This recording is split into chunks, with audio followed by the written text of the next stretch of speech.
Hello everyone, welcome. आप सभी का आपके अपने प्यारे प्लेटफॉर्म पे स्वागत है। मैं पीयूष परासर आप सभी का स्वागत करता हूं। वेल, तो चलिए चालू करते हैं। हम पढ़ रहे थे स्ट्रेंथ ऑफ मटेरियल, तो कंटिन्यू करेंगे। ये क्वेश्चंस हैं इंजीनियरिंग सर्विस एग्जामिनेशंस के, तो सॉल्व किया जाए।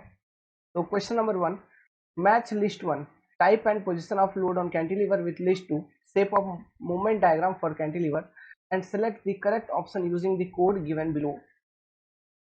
ये है कोड। List 1, list 2। पहला, carrying linearly varying load from zero at its free end and maximum at fixed end। मतलब इस तरह का लोडिंग डायग्राम है। ये कैंटिलीवर है, तो zero at free end maximum at fixed end means triangular. ये लोडिंग डायग्राम इज ट्रायंगुलर। तो ट्रायंगुलर लोडिंग डायग्राम है, तो ऐसे केसेस में हमको मोमेंट डायग्राम का मतलब बेंडिंग मोमेंट डायग्राम का शेप क्या होगा? जब ट्रायंगुलर वेरिएशन होती है लोडिंग डायग्राम की, तो शियर फोर्स का जो वेरिएशन होता है that is your parabolic, and BMD का जो वेरिएशन होगा इट इज क्यूबिक। तो क्यूबिक पैराबोला होगा, है ना। तो ए का option number 3 is matching, cubic parabola. Second, subjected to uniformly distributed load. तो इस केस में बी का 1 पैराबोला बनेगा। यूडीएल के केस में केवल यूडीएल है, तो बीएमडी कैसा बनेगा? पैराबोलिक बनेगी। तो बी का 1 मतलब ए का 3, बी का 1 बन रहा है। Carrying concentrated load at its free end, तो ट्रायंगुलर मतलब लीनियर वेरिएशन रहता है। फ्री एंड पे एक जस्ट पॉइंट लोड लगा है, तो बीएमडी कैसा? एकदम ट्रायंगुलर बीएमडी बनेगा। ऐसा इस तरह का बेंडिंग मोमेंट डायग्राम बनेगी, है ना। तो 3 का हो गया, सॉरी सी का हो गया 4। तो बचा क्या? Free end is subjected to bending moment. तो ऐसे केसेस में जो आपका बेंडिंग मोमेंट डायग्राम है वो कांस्टेंट रहती है, दैट इज योर रेक्टेंगल। तो डी का 2।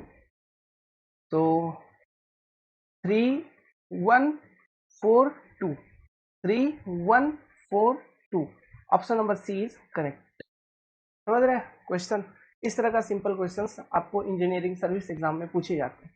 और भी बाकी जो भी डिफरेंट एग्जाम आप देख रहे हो, स्टेट ए लेवल का, जेई लेवल का, उसमें इसी तरह के बेसिक बेसिक क्वेश्चंस इस चैप्टर से आपको देखने को मिलेंगे। और भी अच्छे क्वेश्चन गेट वाले देखे थे आपने, बहुत कैलकुलेटिव था। यहाँ पर भी होता है, बट उतना नहीं कि कैलकुलेटर का यूज करना पड़े। जस्ट हाथ से या छोटा मोटा मैनुअल कैलकुलेशन से क्वेश्चन आपकी सॉल्व हो जाएगी। ओके, क्वेश्चन नंबर 6 पढ़िए। The bending moment diagram of the beam shown in the figure. ये एक बीम है, इसका बीएमडी क्या होगा इनमें से? देखो, ये जो बीम है इसको पहले रिजॉल्व करना पड़ेगा। इस बीम पे लोडिंग क्या है? देखिए यहाँ पे ये वाला जो पोर्शन है ना, यही एक छोटा सा कंफ्यूजिंग पोर्शन है, तो इसी को हमको रिजॉल्व करना है। तो इसको रिजॉल्व करने का टेक्निक आपको मालूम है। ये देखो, ये 2 किलो न्यूटन का लोड इतना डिस्टेंस पे लग रहा है, तो ये 2 किलो न्यूटन का लोड को अगर हम शिफ्ट करेंगे, सोचिए मैं लोड शिफ्टिंग कर रहा हूँ 2 किलो न्यूटन, ये है इस तरह से, तो ये 2 किलो न्यूटन का लोड को मैंने शिफ्ट किया, पहले सीधा 2 किलो न्यूटन आ गया। तो इसके साथ और एक मूवमेंट भी शिफ्ट हो रहा है ना, ऐसा 2 into 1 means 2 kilo newton per metre का, 2 किलो न्यूटन मीटर का, सॉरी। ये कंसंट्रेटेड मूवमेंट भी शिफ्ट हो रही है लोकेशन एम पे। तो जो अब एक करेक्ट लोडिंग डायग्राम है इस बीम का, ये बीम का करेक्ट लोडिंग डायग्राम कुछ ऐसा आपको देखने को मिलेगा। ये आपका एल पॉइंट, तो यहाँ पे let's suppose R L support reaction, और ये एम पॉइंट पे आपका एक कंसंट्रेटेड मूवमेंट है इस तरह का, और एक कंसंट्रेटेड लोड है 2 किलो न्यूटन की, और एक कंसंट्रेटेड मूवमेंट है 2 किलो न्यूटन मीटर का। दिस इज पॉइंट एन, उसका आपको कोई मतलब नहीं है। और ये आपका R O support reaction, this is your 2 metre. ये स्पैन मतलब एल से लेके एम तक, ठीक है, ये पॉइंट है एम, तो एल से लेके एम तक 2 मीटर, फिर एम से लेके ओ तक 1 + 2 मीटर 3 मीटर। तो ये आपका बीम आया रिजॉल्व करने के बाद। समझ गए बात को? तो अब इस केस में बेंडिंग मोमेंट डायग्राम क्या होगा? तो देखो, एट पॉइंट एम पे एक कंसंट्रेटेड मूवमेंट भी है। तो आपका ये बात तो आप ध्यान जाना चाहिए कि जिस पॉइंट पे कंसंट्रेटेड मूवमेंट हो लोडिंग डायग्राम में, तो उसका जब बेंडिंग मोमेंट डायग्राम बनेगा, तो उसी सेक्शन पे बेंडिंग मोमेंट डायग्राम में 2 ऑर्डिनेट देखने को मिलेंगे। ये पॉइंट क्लियर है? तो अब ऐसा बेंडिंग मोमेंट डायग्राम देखिए जहां पर पॉइंट एम पे बीएमडी का 2 वैल्यू आपको देखने को मिल रहा है। देखिए ये दो डायग्राम तो होगा नहीं, कौन सा, ये बी और सी, ये होगा नहीं, खत्म। आंसर आपकी ए या डी में से कोई एक हो सकता है। अब ये ए या फिर डी, अब इन दोनों में से कौन सा होगा, इसको चेक भी आपको करना होगा। तो चेक करने के लिए बस एक ही उपाय है, थोड़ा सा यहाँ पे कैलकुलेशन करके चेक करना होगा, ठीक है। अब थोड़ा सा कैलकुलेशन चेक करके वेरीफाई करना होगा। सबसे पहले आपको सपोर्ट रिएक्शन निकाल लेनी है।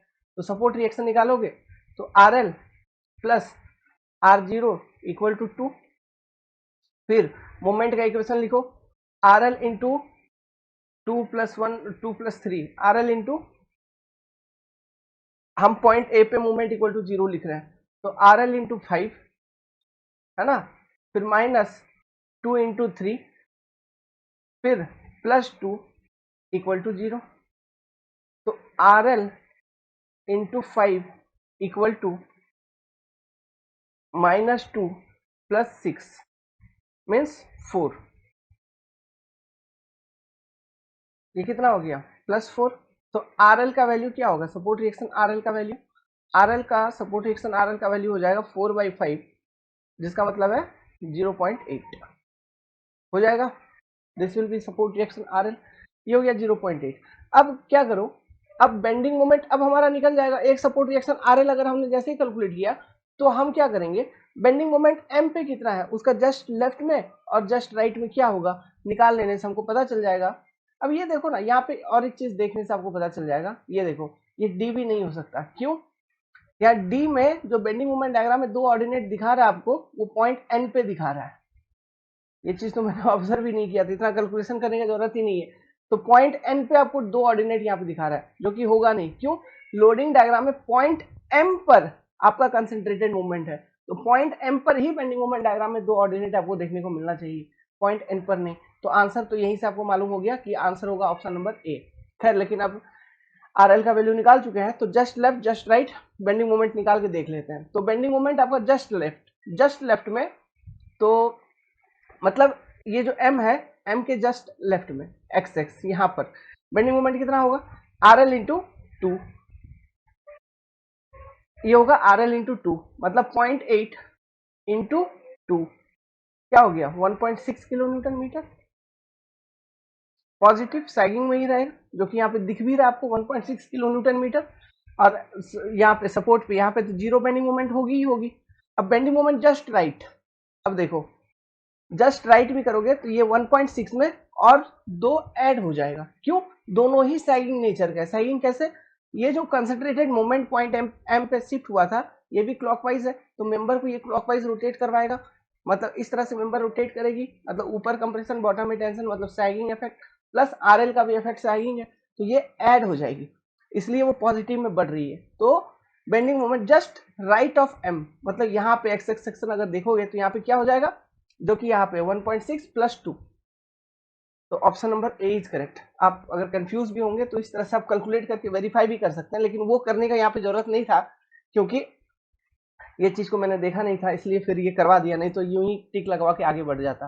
लेकिन कोई बात नहीं, थोड़ा कैलकुलेट भी कर लिए, है ना। तो इस तरह से आप कैलकुलेट कर सकते हैं, कोई बड़ी चीज नहीं है, इजी आते हैं क्वेश्चन। ओके, इस वाले क्वेश्चन को देखिए, the SFD and BMD for a beam are shown in the figures 1 and 2, the corresponding loading diagram क्या होगा, मतलब ये SFD और BMD को देखिए आपको लोडिंग डायग्राम बतानी है। तो देखिए बस प्रोफाइल आपके ध्यान में अगर है ना, तो आप इजीली आंसर कर पाएंगे। कैसे, BMD से ही देखो ना, तो मैं तो BMD से ही बता दूंगा, SFD पे जाने की भी जरूरत नहीं है। BMD में देखो, ये वाला जो पोर्शन है ये लीनियरली वेरी कर रहा है, तो मान लीजिए जैसे यूडीएल के केस में बेंडिंग मोमेंट कैसा होता है, पैराबोलिक वेरिएशन होता है ना, तो ये यहाँ पर ये बीएमडी के डायग्राम में कहीं पर भी पैराबोला दिख रहा है आपको, नहीं दिख रहा है। तो सबसे पहले तो इनको कैंसिल करो, ऑप्शन ए और ऑप्शन बी को, क्योंकि यहाँ पे यूडीएल है तो बेंडिंग मोमेंट डायग्राम में पैराबोला दिखना चाहिए, जो कि है नहीं, तो option A option B cancel हो गया। क्लियर है।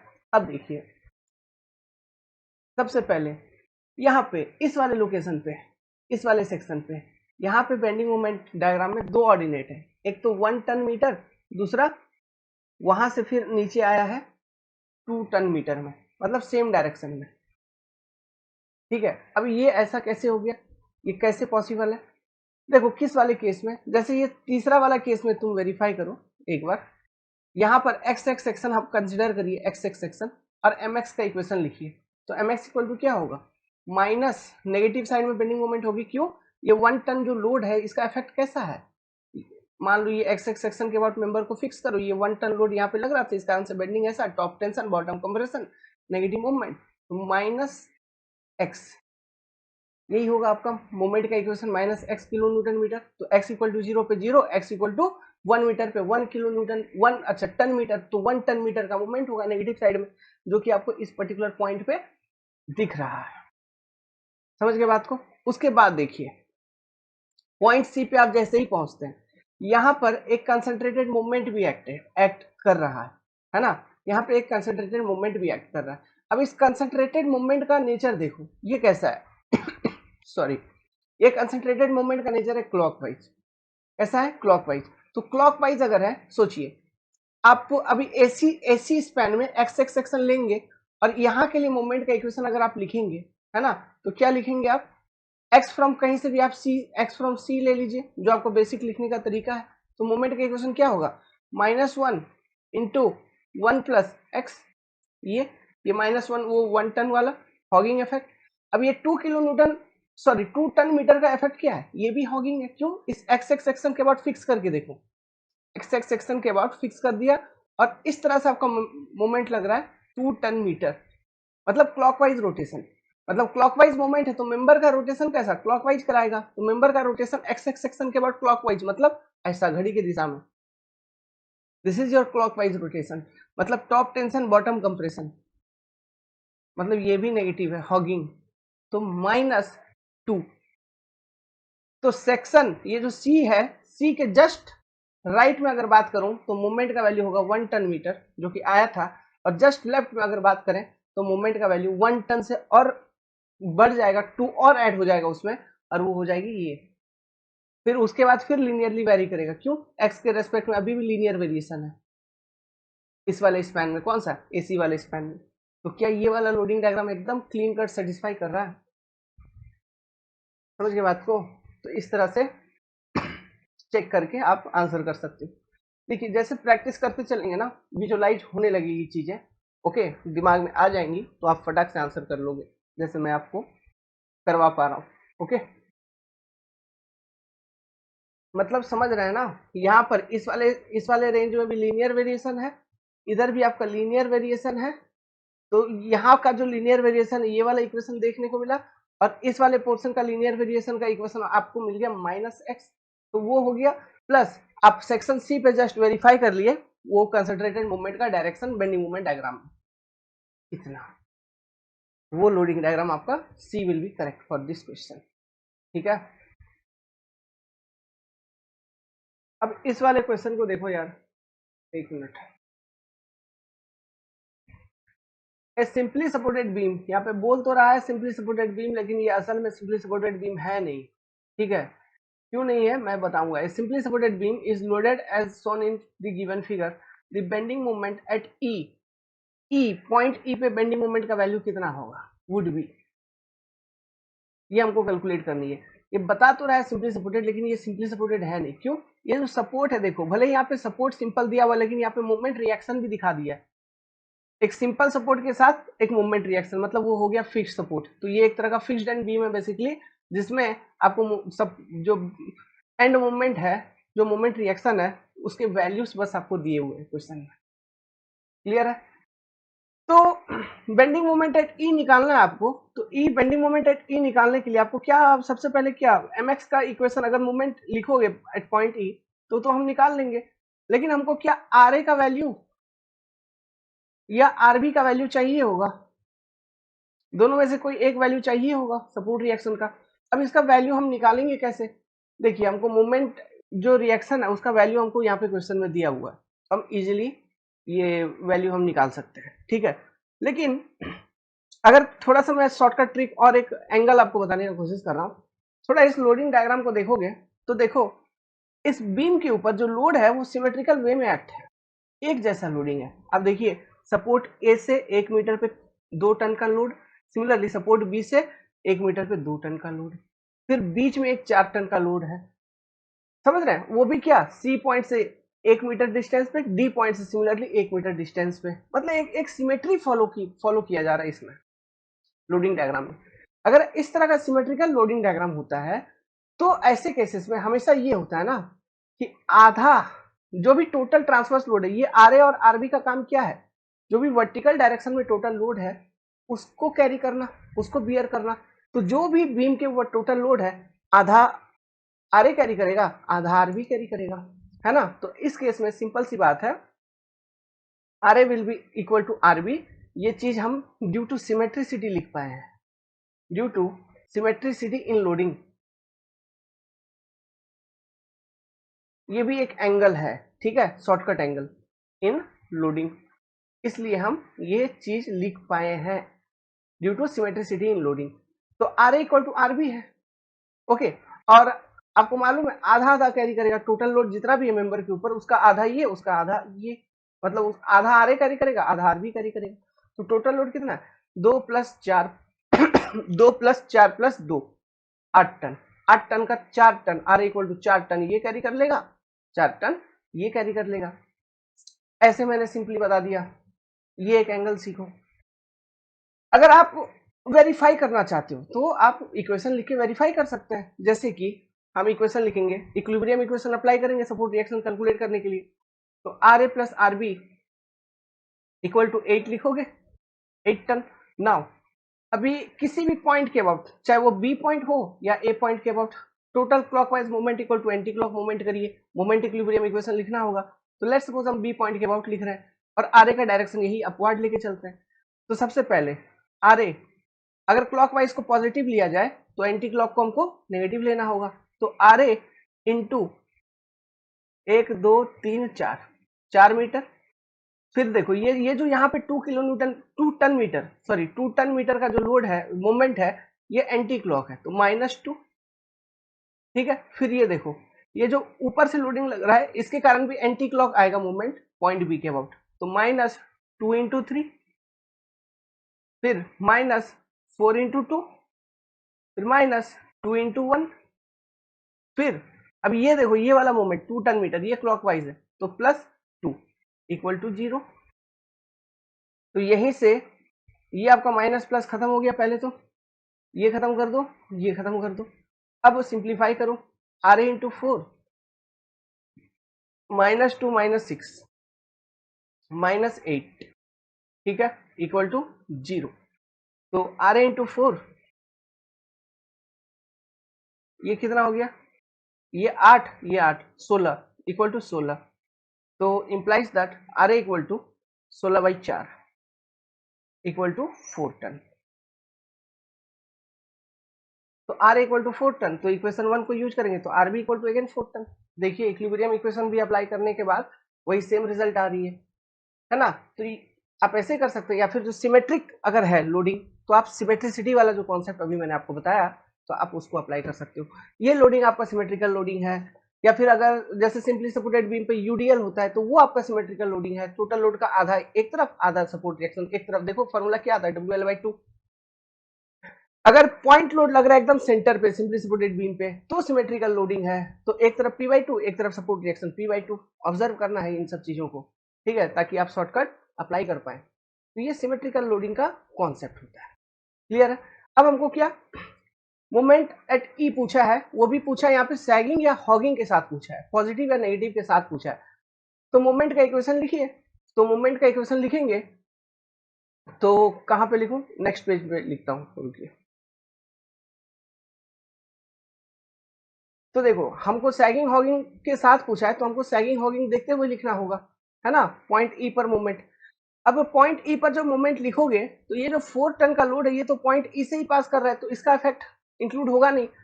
आप अगर लेफ्ट टू राइट लिखेंगे तो केवल ये आर ए का इफेक्ट प्लस ये जो 2 टन मीटर का मूवमेंट लग रहा है इसका इफेक्ट प्लस ये 2 टन का इफेक्ट ये लिखना होगा। तो यहीं पे लिख देता हूं ना कहीं बगल में। तो देखो आर ए के कारण देखो पॉइंट ई के बाद पॉइंट ई को एक्स एक्स सेक्शन कंसिडर कर लो, इसको कंसिडर कर लो, एक्स एक्स सेक्शन है ये। तो आर ए पॉइंट ई के अबाउट मेंबर को कैसा उठा रहा है, ऊपर उठा रहा है, ऐसा उठा रहा है ना, इस तरह से बेंडिंग करवा रहा है।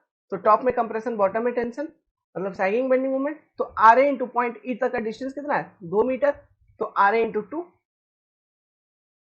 पहले। तो फिर ये इसका देखो, ये जो 2 टन मीटर का लोड है, ये कैसा है, ये है एंटी क्लॉक, मतलब मेंबर को रोटेट करेगा ई के अबाउट एंटी क्लॉक ऐसा।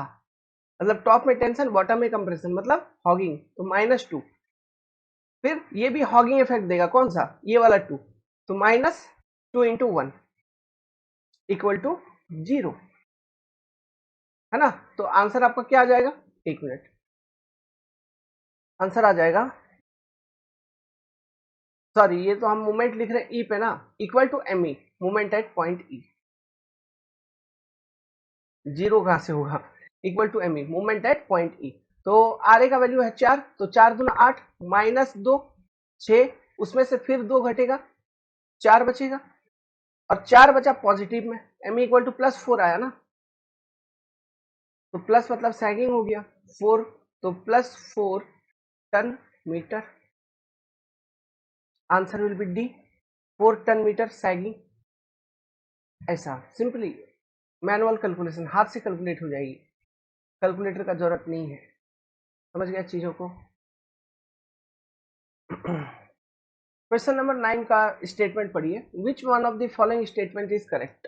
पहला, shear force is first derivative of bending moment. अच्छा यहाँ पे देखो शियर फोर्स है, शियर फोर्स को एस मानते हैं और बेंडिंग मोमेंट को एम मानते हैं।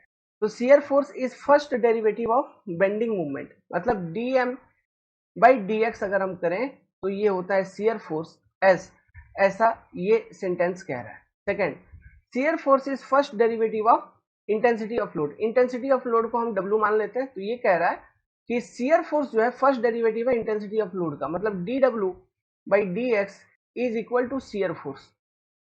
तीसरा, load intensity on beam is first derivative of bending moment, ये कह रहा है dm बाई dx ये होगा W, तीसरा स्टेटमेंट।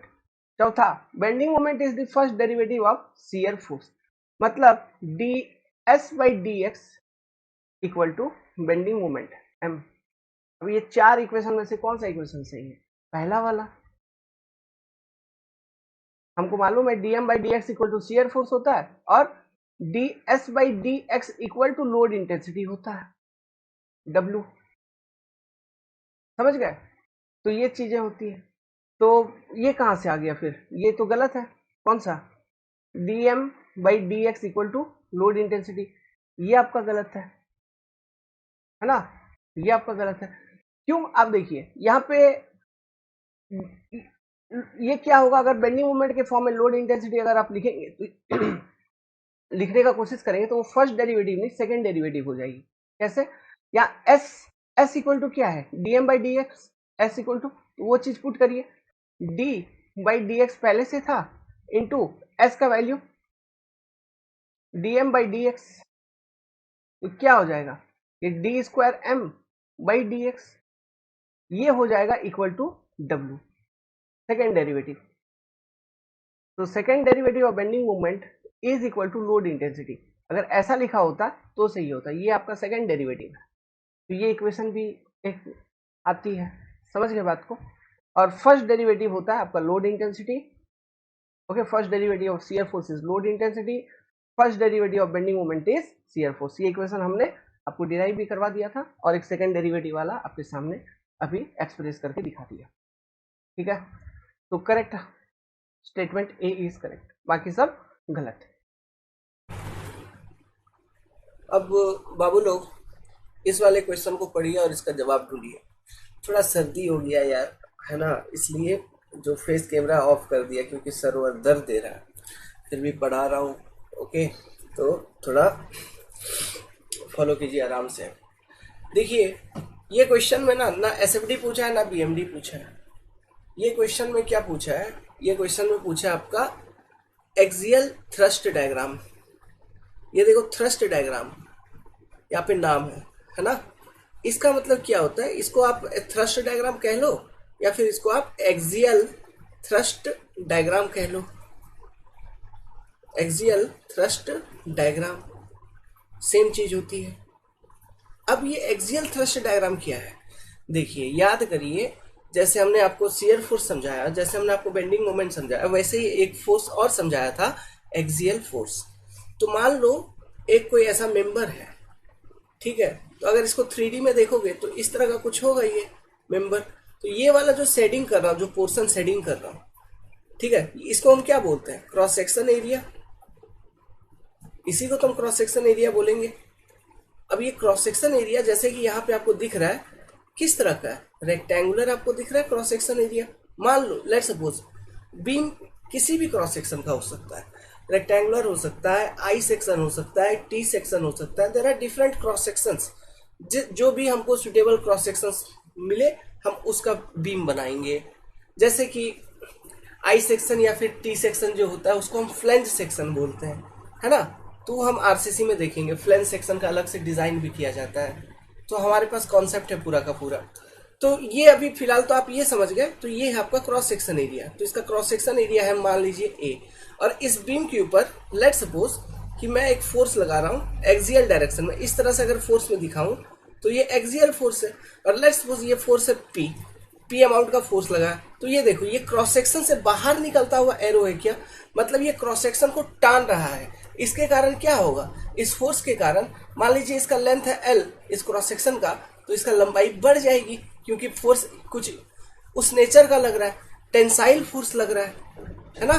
तो उसकी लेंथ बढ़ जाएगी, टेंशन फोर्स है ये, इसलिए तो लेंथ बढ़ जाएगी। तो समझिए ये जो मटेरियल इसका वॉल्यूम तो कांस्टेंट है ना, वॉल्यूम इक्वल टू कांस्टेंट। तो लेंथ बढ़ जाएगी तो होगा क्या? क्रॉस सेक्शन एरिया कम होगा। लेंथ बढ़ जाएगी तो क्या होगा बाबू? क्रॉस सेक्शन एरिया कम होगा कहीं ना कहीं, समझ गए। तो यही force P divided by this cross section area, उसी को हम एक्सियल थ्रस्ट बोलते हैं। P डिवाइडेड बाई A, यही चीज होगी आपका एक्सियल थ्रस्ट, समझ गया। तो इसी का डायग्राम हमको यहाँ पे बताना है कि कौन सा डायग्राम होगा। तो ये बताने के लिए जैसे यहाँ पे आपको एक बीम दिया गया है, आपको बीम दिया गया है, तो सेम जैसा हम एसएफडी का कैलकुलेशन करते हैं ना, जैसे ए टू सी है, यहाँ पे कितना पोर्शन है देखो, ए टू सी एक पोर्शन है, सी टू डी एक पोर्शन है, डी टू ई एक पोर्शन है, ई टू बी एक पोर्शन है। तो हम क्या करेंगे, एक्सियल थ्रस्ट डायग्राम बताने के लिए हमको हर एक पोर्शन में एक्सियल थ्रस्ट कितना है बताना होगा। मतलब ए टू सी में एक्स एक्स सेक्शन ले लेंगे, सी टू डी में एक्स एक्स सेक्शन ले लेंगे, डी टू ई में एक्स एक्स सेक्शन ले लेंगे, और ई टू बी में एक्स एक्स सेक्शन ले लेंगे। और हर एक सेक्शन पे हम देखेंगे कि मेरा एक्सियल थ्रस्ट का मैग्नीट्यूड क्या है। और यहाँ पे एक्सियल थ्रस्ट लोडिंग कहाँ पे दिखाया गया है, देखिए ये हॉराइजेंटल लोड्स जो है इस तरह से एरो दिखा के, यहाँ पे ये देखो ये एक्सियल थ्रस्ट है, ये वाला एक्सियल थ्रस्ट है, ये वाला एक्सियल थ्रस्ट है, ये वाला एक्सियल थ्रस्ट है। तो ये लोडिंग दिखाया गया है। तो इनको देखते हुए हमें हर एक सेक्शन में ये सबसे पहले आइडेंटिफाई करना होगा कि कितना एक्सियल लोड है। ये डायरेक्टली थ्रस्ट का वैल्यू ही दे दिया है, टी लिखा है मतलब थ्रस्ट का वैल्यू डायरेक्टली दे दिया है। समझ में आ रहा है बात? ठीक है। तो ये जो है ये जो लोडिंग है 2 टन 4.24, ये ट्रांसवर्स है, ट्रांसवर्स। ये शियर फोर्स है, शियर फोर्स या शियर स्ट्रेस कह लो, ठीक है। ये शियर फोर्स से रिलेटेड है चीजें, ओके। ये शियर फोर्स से रिलेटेड है, हमें ये बतानी है, एक्सियल थ्रस्ट बतानी है, ओके। वेल एक चीज थोड़ा सा चेंज कर लीजिएगा। ये जो जैसे मैंने आपको बोला यहाँ पे P डिवाइडेड बाई A, ये तो इसको हम एक्सियल स्ट्रेस मतलब सॉरी एक्सियल थ्रस्ट जैसे मैं बोला ना, इसको नॉर्मल स्ट्रेस बोलेंगे, सॉरी फॉर दैट, इसको नॉर्मल स्ट्रेसेस बोलेंगे। अब ये दो तरह का हो सकता है, या फिर कंप्रेशन में हो सकता है या फिर टेंशन में हो सकता है, इससे ज्यादा तो और कुछ होगा नहीं, है ना। तो वो है ये P बाई A, और केवल ये जो P फोर्स है इसी को जनरली एक्सियल थ्रस्ट बोला जाता है, एक्सियल थ्रस्ट, है ना। और जो इसमें देखिए एक्सियल थ्रस्ट में जो टेंशन होती है ना, टेंशन, इसका साइन कन्वेंशन है, टेंसाइल फोर्सेस को पॉजिटिव लिया जाता है और कंप्रेसिव फोर्सेस को नेगेटिव लिया जाता है। टेंशन के कारण होगा इलोंगेशन, लंबाई बढ़ेगी मेंबर की, और कंप्रेशन के कारण होगा कॉन्ट्रैक्शन, मतलब मेंबर की लंबाई घटेगी। टेंसाइल फोर्सेस को पॉजिटिव लिया जाता है और कंप्रेसिव फोर्सेस को नेगेटिव लिया जाता है। This is the standard sign convention for your axial thrust. और एक्सियल थ्रस्ट क्या है? केवल वो लोड है, समझ गए। Load divided by cross section area वो स्ट्रेस में आ जाती है ना, वो चीज अलग हो गई, वो फिर नॉर्मल स्ट्रेसेस हो गए, क्लियर है? नॉर्मल स्ट्रेसेस आपका एक तो डायरेक्ट नॉर्मल स्ट्रेस होगा, जैसे कि ये वाला जो P/A देख रहे हो, ये डायरेक्ट नॉर्मल स्ट्रेस है। और एक नॉर्मल स्ट्रेस क्रॉस सेक्शन पे डेवलप होता है due to flexure, due to bending, जो हमने अभी देखा टॉप 5 न्यूट्रल एक्सिस के ऊपर कंप्रेशन, न्यूट्रल एक्सिस के नीचे टेंशन। ये जो स्ट्रेसेस हम देख रहे हैं वो बेंडिंग नॉर्मल स्ट्रेसेस है। लेकिन यहाँ जो P/A देखे हो इसे हम बोलेंगे डायरेक्ट नॉर्मल स्ट्रेस। सब चीजें, सब पॉइंट एंड फिगर क्लियर है? अब डायग्राम बताते हैं। वेल, और एक इसका मैं आपको बेसिक बताता हूं, सुनिए। आपको पता कैसे चलेगा कौन सा टेंशन है कौन सा कंप्रेशन है? तो ये मान लीजिए ये मेंबर है, ठीक है। आप ये एक्स एक्स सेक्शन कट करेंगे और यहाँ पे एक्सियल थ्रस्ट देखेंगे, एक्सियल फोर्स देखेंगे। तो मान लीजिए इस एक्स एक्स सेक्शन से आपको जो फोर्स दिख रहा है वो इस सेक्शन से बाहर निकलता हुआ दिख रहा है, तो ये टेंसाइल फोर्स है। अगर ऐसा है कि इसी एक्स एक्स सेक्शन पे आपको फोर्स ऐसे दबाते हुए दिख रहा है, मतलब क्रॉस सेक्शन के अंदर दिख रहा है, मतलब फोर्स यू, तो ये कंप्रेसिव है। और टेंशन अगर होगा तो पॉजिटिव और कंप्रेशन होगा तो नेगेटिव। ये है sign convention for axial thrust. Is it clear to you all? बहुत अच्छे से समझा दिए डिटेल में। टेंशन के कारण होगी इलोंगेशन और कंप्रेशन के कारण होती है कॉन्ट्रैक्शन। मटेरियल का वॉल्यूम होगा कांस्टेंट, जनरली हम यही मान के चलते हैं, volume equal to C. Elongation हो रहा है तो cross section area in actual reduces. Contraction हो रहा है तो लेंथ आपका रिड्यूस होगा और क्रॉस सेक्शन एरिया बढ़ेगा।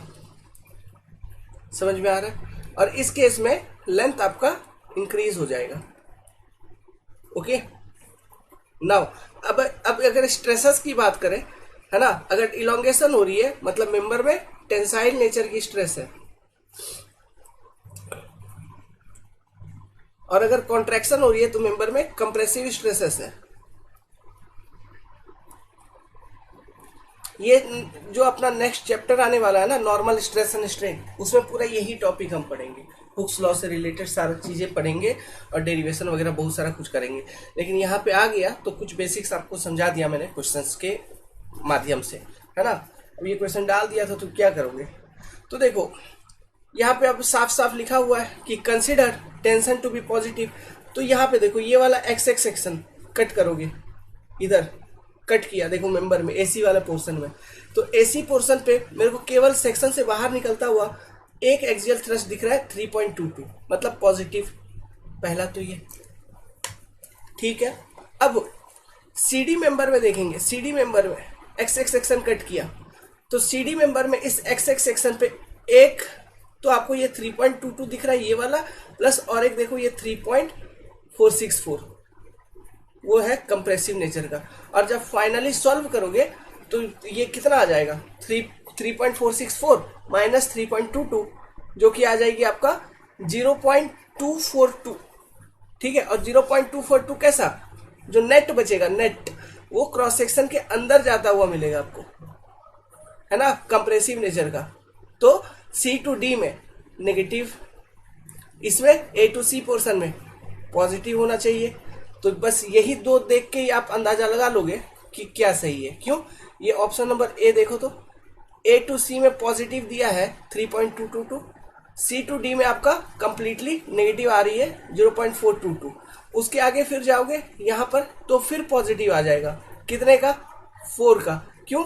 0.242 ये कंप्रेसिव था, फिर यहाँ से ये क्रॉस सेक्शन से बाहर निकलता हुआ, ये बाहर निकलता हुआ है ना ये 4.242 टेंशन। जब नेट रिजॉल्व करोगे तो यहाँ पे इस सेक्शन में एक्स एक्स पे यहाँ पे आपको 4 टन टेंशन मिलेगा, फिर यहाँ पे 4 टन कंप्रेशन में है देखो। फिर इस एक्स एक्स सेक्शन पे देखोगे तो ये 4 टन जो टेंशन यहाँ पे नेट मिल रहा है और ये कंप्रेशन 0 हो जाएगी, तो ईबी पोर्शन में 0। तो क्या ये वाला डायग्राम नहीं हो जाएगा एक्सियल थ्रस्ट का? Option number A. समझ रहे हो चीजों को? This is your axial thrust diagram. ये तो एक क्वेश्चन था, हम आगे चल के और क्वेश्चंस बनाएंगे, उसमें एक्सियल थ्रस्ट डायग्राम भी बनाएंगे, सेकंड वाले चैप्टर में बताएंगे। खैर, लेकिन एक्सियल थ्रस्ट डायग्राम को समझने के लिए यही एक क्वेश्चन सफिशिएंट है। और वैसे मैं अलग से आपको बना के दिखाऊंगा, क्योंकि हमको पढ़ना ही है, ये डायग्राम बनानी है ना। तो ये डायग्राम भी बनाना और भी सीखेंगे। हल्का फुल्का आइडिया के लिए, जानकारी के लिए क्वेश्चन के माध्यम से ये मैंने आपको समझा दिया डिटेल यहाँ पे। ठीक है, चलिए ये बताओ, ये वाला क्वेश्चन सॉल्व करो। बताओ मैक्सिमम बेंडिंग मोमेंट का वैल्यू बताना है। ये loading diagram, different loading diagram दिया है इसके केस में मैक्सिमम बेंडिंग मोमेंट। ये तो देखो simply option number D, simply supported beam width UDL, इसका तो सिंपल है ना, कितना होगा, ये तो सिंपल है। इसका दिया ही हुआ है, डी का 4 दिया है, WL²/8 होता है, सेंटर पे होगा। तो जब डी का 4 हो ही गया, ये बात पक्का है, तो मतलब ए वाला ऑप्शन खत्म और डी वाला ऑप्शन खत्म।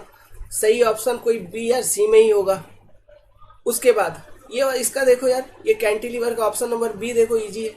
ऑप्शन नंबर बी का क्या हो, कैंटिलीवर का WL²/2 हो जाएगा, मतलब बी का 3 हो जाएगा। वो भी कहा, यहाँ सपोर्ट पे आपको मोमेंट रिएक्शन WL²/2 देखने को मिलेगा, फ्री एंड पे तो मोमेंट 0 हो जाएगा।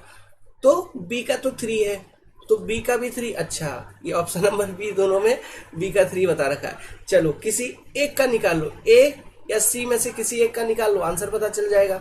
ए का क्या होगा, कैसे निकालते हैं हम इसका, इस केस में ट्रायंगुलर लोडिंग है ना, तो ट्रायंगुलर लोडिंग के केस में आप कैसे निकालोगे टोटल मूवमेंट, सिंपल सी बात है, इसका टोटल लोड निकालो, इस ट्रायंगल का, इस ट्रायंगल का लोड निकालोगे सॉरी यार, इस ट्रायंगल का लोड कितना होगा, half into W into L, triangle का लोड। इसका ट्रायंगुलर लोडिंग के केस में, ये वाले केस में मैं बता रहा हूँ, टोटल लोड कितना, इसको पॉइंट लोड में कन्वर्ट करेंगे तो 1/2 into W into L, area of triangle, into कहाँ पे लग रही है, एल बाई, ये यहाँ से सीजी का डिस्टेंस क्या होगा बताओ, L/3, L/3, तो ये क्या हो जाएगा, WL²/6, तो ए का 2, तो ऑप्शन नंबर क्या हो जाएगा करेक्ट आपका, सी। ए का 2, बी का 3, सी का 1 और एक मिनट यार, सी का 1 और डी का 4, लाइक दिस, है कि नहीं। Very simple, very easy question. अब इस वाले क्वेश्चन को सॉल्व करो भाई। For the beam shown in the given figure, the maximum positive bending moment is equal to negative bending moment, the value of L1, overhang का length calculate करना है, ठीक है। और यहाँ पे कंडीशन बताया हुआ है, maximum positive bending movement is equal to negative bending movement. Option which is your correct option, बताओ यार कौन सा ऑप्शन करेक्ट होगा, जल्दी जल्दी सॉल्व करिए, जल्दी, देयर इज नो टाइम। बहुत इंटरेस्टिंग क्वेश्चन है और बहुत बार आता है इस तरह का क्वेश्चन। एक ही sentence, maximum positive bending movement is equal to maximum negative, is equal to negative bending movement, है ना। तो देखो एक बेसिक ट्रिक, सिंपल छोटू सा चीज बताता हूँ। यहाँ पे क्या करना आपको, maximum positive bending movement is equal to maximum negative bending movement करना है। नेगेटिव बेंडिंग मूवमेंट कहाँ पे देखने को मिलेगा, ये जो सपोर्ट लोकेशन है जो ब्लू कलर में मार्क कर रहा हूँ, यहीं पर आपको नेगेटिव बेंडिंग मूवमेंट देखने को मिलेगा, ठीक है। और पॉजिटिव बेंडिंग मूवमेंट कहाँ पे देखने को मिलेगा, अगर मिलेगा तो स्पैन पे मिलेगा। ये जो स्पैन है आपका, मतलब ये जो दो सपोर्ट के बीच का स्पैन है, यहाँ पर कहीं पर पॉजिटिव बेंडिंग मूवमेंट देखने को मिलेगा। तो यहाँ पे कंडीशन क्या है, मैक्सिमम पॉजिटिव बेंडिंग मूवमेंट को मैक्सिमम नेगेटिव बेंडिंग मूवमेंट के बराबर करना है, करके आप किसका वैल्यू बताएंगे, तो L1 का वैल्यू बताएंगे। तो सबसे पहले ये मैक्सिमम नेगेटिव बेंडिंग मूवमेंट का वैल्यू देख लो, यहाँ पे इस तरह से होगा, यूडीएल है तो पैराबोलिक वेरिएशन होगा बेंडिंग मूवमेंट डायग्राम का, और मैक्सिमम नेगेटिव बेंडिंग मूवमेंट कितना होगा, WL1 का स्क्वायर बाई 2, क्या होगा इतना, ये होगा आपका मैक्सिमम नेगेटिव बेंडिंग मूवमेंट। तो ये बराबर होना चाहिए पॉजिटिव बेंडिंग मूवमेंट के। तो पॉजिटिव बेंडिंग मूवमेंट क्या होगा, सिंपली सपोर्टेड बीम के केस में मैक्सिमम बेंडिंग मूवमेंट क्या होता है, WL²/8, तो यहां पर भी होगा आपका WL²/8। ये बात तो क्लियर है। इसमें से ये बेंडिंग मूवमेंट जो नेगेटिव वाला है ये हमको घटाना होगा, माइनस WL1²/8। समझ में आई चीज, नहीं आई तो देखो अभी फिर से एक बार बताता हूं। जो इस वाले केस में रफली जो बेंडिंग मूवमेंट डायग्राम बनेगी, रफली बता रहा हूं, रफली जो बेंडिंग मूवमेंट डायग्राम बनेगी, फ्री एंड पे बेंडिंग मूवमेंट डायग्राम 0, फिर यहाँ पे नेगेटिव गया, फिर ऐसा, फिर नेगेटिव गया, फिर 0। इसी तरह का BMD बनेगा आपका, क्योंकि यहाँ पे सपोर्ट के आसपास नेगेटिव होना चाहिए, तो इधर नेगेटिव दिख रहा है, समझ रहे। अगर बाहर निकाल के बनाऊं तो ये देखो, आयशा, आयशा, आयशा, मतलब यहाँ पे आपका सपोर्ट्स, ठीक है, these are the support locations. और ये जो वैल्यू है, ये वैल्यू कितना होगा, क्योंकि ये डिस्टेंस है यहाँ से यहाँ तक L1, this is your L1 distance, again this is your L1 distance, और यहाँ से यहाँ तक का डिस्टेंस है L। तो ये जो वैल्यू है ना, ये वैल्यू है आपका WL1 का स्क्वायर बाई 2, जो कि नेगेटिव बेंडिंग मोमेंट है। और सैगिंग बेंडिंग मोमेंट कहाँ पे आपको स्पैन पे देखने को मिल रहा है, वो भी सेंटर वाले लोकेशन पे। और इसका वैल्यू कितना होगा, इसका वैल्यू देखो, इसका वैल्यू यही होगा ना, मतलब ये वाला पॉजिटिव वाले का वैल्यू बताओ, ये पॉजिटिव का, क्योंकि देखो इस केस में, सिंपली सपोर्टेड के केस में, यहां से लेके, यहां से इस वाले पॉइंट से लेके ये टॉप वाले पॉइंट तक, ये वैल्यू टोटल होगा WL²/8, है ना। तो अपने को केवल मैक्सिमम पॉजिटिव को इक्वेट करना है। तो मैक्सिमम पॉजिटिव कहां से, जो पॉजिटिव वाला पोर्शन है यहां से यहां तक, तो क्या होगा WL²/8 माइनस यहां से यहां तक जो नेगेटिव बेंडिंग मोमेंट है WL1²/2, तो वही हमने, सॉरी WL1²/2, यही चीज हम घटा देंगे। तो ये अपने को ये इक्वेशन बन गई।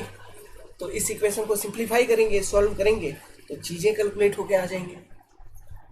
लॉजिक समझे क्या, ये आपका मैक्सिमम नेगेटिव बेंडिंग मोमेंट, और ये वाला पोर्शन है आपका यहां से लेके यहां तक मैक्सिमम पॉजिटिव बेंडिंग मोमेंट, जो कि ये WL²/8 माइनस WL1²/2, समझे, by equating this and solving.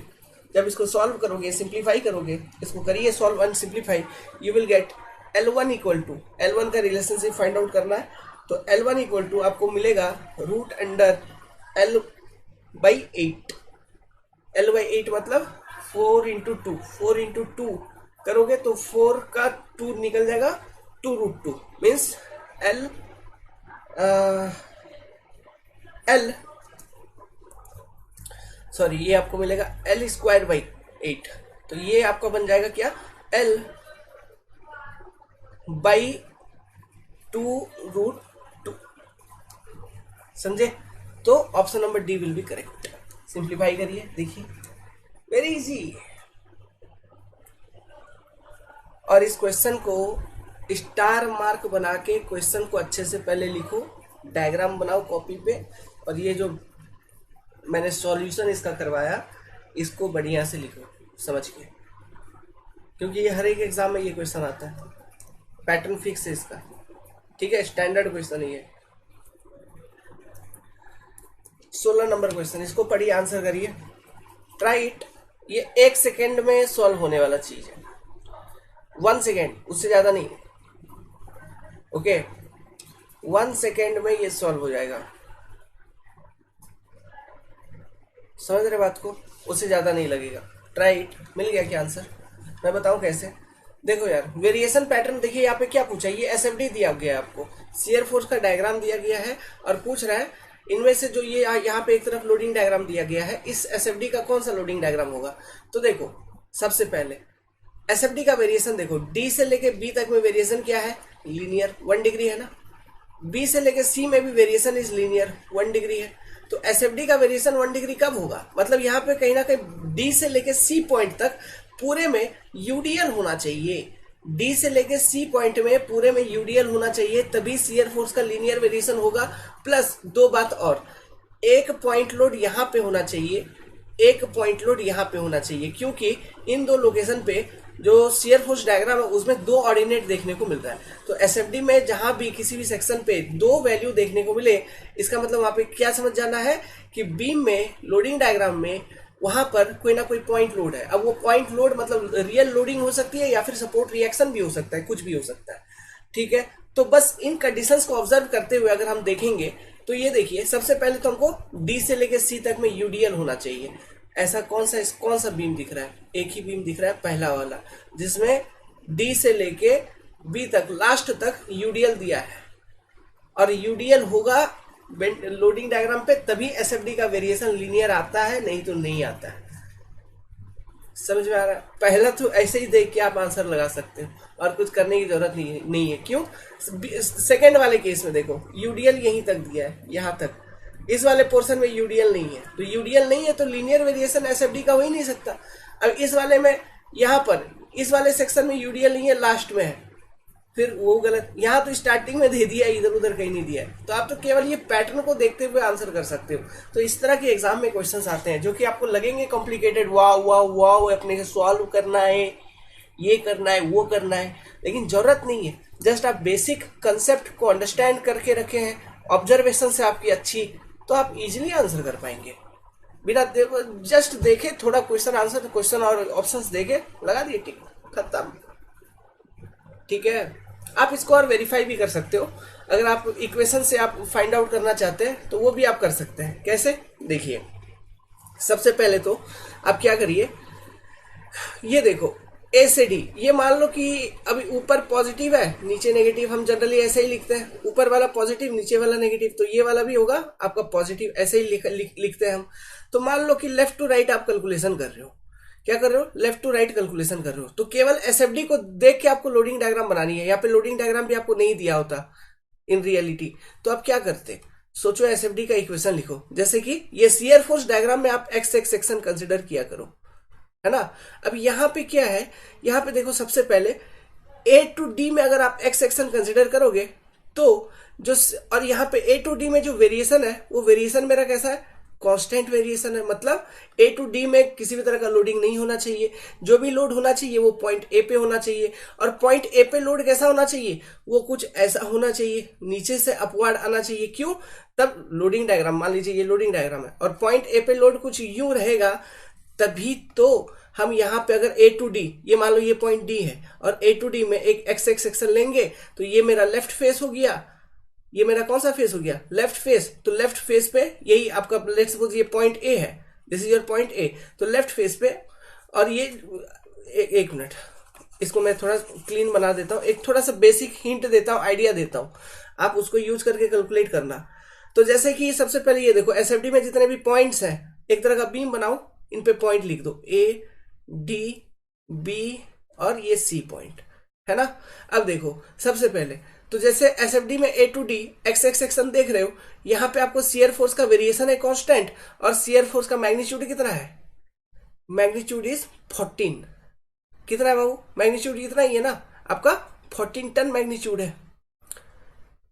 देखिए ये कितना मैग्नीट्यूड है पॉजिटिव में, 14 टन। तो मतलब यहां पे एक्स एक्स सेक्शन अगर मैं बीम में लेता तो यहां पे मेरे को पॉजिटिव शियर फोर्स मिलना चाहिए, वो भी 14 टन का। तो मुझे, और ए टू डी के बीच तक में कांस्टेंट होना चाहिए, ठीक है। तो ये मुझे किस केस में मिलता, जब यहां पे कोई ऐसा रिएक्शन हो, आर ए सपोर्ट रिएक्शन हो, ओके, तब ना मुझे यहाँ पे लेफ्ट फेस पे अपवर्ड, तो राइट पे डाउनवर्ड, तो क्लॉकवाइज रोटेशन, तो पॉजिटिव शियर फोर्स मिलता। लॉजिक क्लियर है, समझ गए।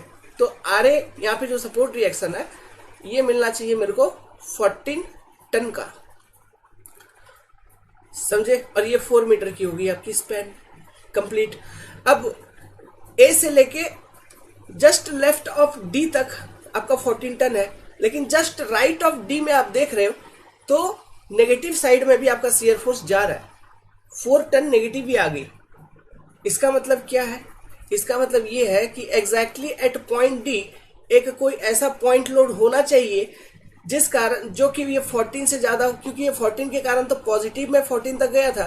तो फिर अगर मैं यहाँ पे एक्स एक्स सेक्शन लेके शियर फोर्स का इक्वेशन लिखूंगा, ठीक है, तो मेरा क्या आएगा, रिजल्ट क्या आएगा। मान लो कि अभी यूडीएल नहीं है, just for right of D के लिए मैं लिख रहा हूं, तो मैं लिखूंगा आर ए माइनस ये वाला लोडिंग, यहाँ पे जो भी लोड होगा, लोड पी इक्वल टू कितना होना चाहिए, इक्वल टू होना चाहिए R A minus load P, equal to जो आपको यहाँ पे शियर फोर्स दिख रहा है। जैसे आप पॉइंट डी पे आप शियर फोर्स निकालना चाहते हैं, पॉइंट डी का वो भी जस्ट राइट में, तो पॉइंट डी का जस्ट राइट में शियर फोर्स का मैग्नीट्यूड कितना है, -4, तो -4 लिख दूंगा। तो आर ए का वैल्यू था 14 माइनस पी इक्वल टू -4, तो minus P equal to -4 -14 minus P equal to -18, ये माइनस माइनस खत्म, P equal to 18 kilo newton का पॉइंट लोड यहाँ पे लग रहा है, अच्छा टन, 18 टन का पॉइंट लोड यहाँ पे लग रहा है, ये हमने पता लगा लिया। इस तरह से आपको शियर फोर्स या बेंडिंग मोमेंट डायग्राम को यूज करते हुए लोडिंग डायग्राम बनानी होती है कभी कभी। ये कन्वेंशनल क्वेश्चंस आते हैं मेंस वाले एग्जाम्स में, ऑब्जेक्टिव वाले में तो नहीं आएंगे। ऑब्जेक्टिव वाले में बस आपको लोडिंग डायग्राम दिया रहेगा, आपको पूछेगा कि इनमें से कौन सा पॉसिबल लोडिंग डायग्राम है। लेकिन जो मेंस वाला एग्जाम होता है ना कन्वेंशनल पैटर्न का, अगर आप इंजीनियरिंग सर्विस एग्जाम में बैठे हैं या फिर अगर आप एसएससी जेई एग्जामिनेशन में बैठे हैं जहाँ लिखने को आता है, तो वहां पर इस तरह का क्वेश्चन कभी हो सकता है यही वाला क्वेश्चन आपका 25 नंबर का आ जाए, 25 मार्क्स का। मतलब ये केवल आपको एसएफडी दे दिया गया है और इसको देख के आप केवल लोडिंग डायग्राम मेरे को बना के दिखाओ। तो फिर इस तरह से इक्वेशंस को लिखते हुए हमें डिफरेंट लोड्स के वैल्यू को फाइंड आउट करते हुए हमें लोडिंग डायग्राम लिखना पड़ता है। समझ गए बात को। अब उसके बाद जैसे ये अपने यहां तक आ गए, कहां तक, ये पॉइंट डी तक, ओके, आपका पॉइंट डी तक सिस्टम क्लियर है। आपने ए पे क्या लोड है, डी पे क्या लोड है, ये चीज आपने पता लगा लिया। उसके बाद आप देख रहे हैं डी से बी तक पहुंच रहे हैं, तो इसमें देखिए वेरिएशन हो गया शियर फोर्स डायग्राम का लीनियर, है ना। तो लीनियर हो गया मतलब ये डी से बी तक में यूडीएल होगा, तो लोडिंग डायग्राम में ये यूडीएल दिखा दो। फिर अगेन डी से बी तक में एक्स एक्स सेक्शन लो और उस एक्स एक्स सेक्शन पे किसी भी एक पर्टिकुलर पॉइंट पे, ये मान लो यहाँ पे एक्स एक्स सेक्शन ले लिया, ठीक है, इस तरह से। और किसी भी एक पर्टिकुलर पॉइंट पे आप शियर फोर्स का इक्वेशन लिखिए और इक्वेशन में फिर जो डेटा है उन डेटा को फीड करो। और जो अननोन है, अननोन यहाँ पे क्या रहेगा, अननोन यही कि लोड का मैग्नीट्यूड कितना है, W kilo newton, W ton per metre, इसका इंटेंसिटी कितना है यूडीएल का, यही एक चीज अननोन रहेगा, है। इसको कैलकुलेट करिए। बाकी सब चीज तो आपको मालूम ही है, एक्स का डिस्टेंस मालूम होगा, shear force at this x section मालूम होगा, सब चीज मालूम होगा। मतलब यहाँ पे रिवर्स कैलकुलेशन करना है, समझ रहे हो चीजों को। तो आइडिया दे दिया, हिंट दे दिया, तो ये क्वेश्चन को भी ट्राई करिए, है ना। आप उल्टा कैलकुलेशन करते हुए, जैसे यहाँ पे तो आपको लोडिंग डायग्राम अभी फिलहाल पहले से ही मालूम है ना, ये वाला। तो आप एक बार अपना कैलकुलेशंस को चेक करो, do it reverse calculation. Reverse calculation करते हुए आप ये इस डायग्राम को देखते हुए आप ये लोडिंग डायग्राम बनाने का कोशिश करो, वेरीफाई करने का कोशिश करो हो रहा है कि नहीं, ठीक है। चलो इस वाले क्वेश्चन का आंसर करिए, बताओ कौन सा सही होगा, बताओ भाई।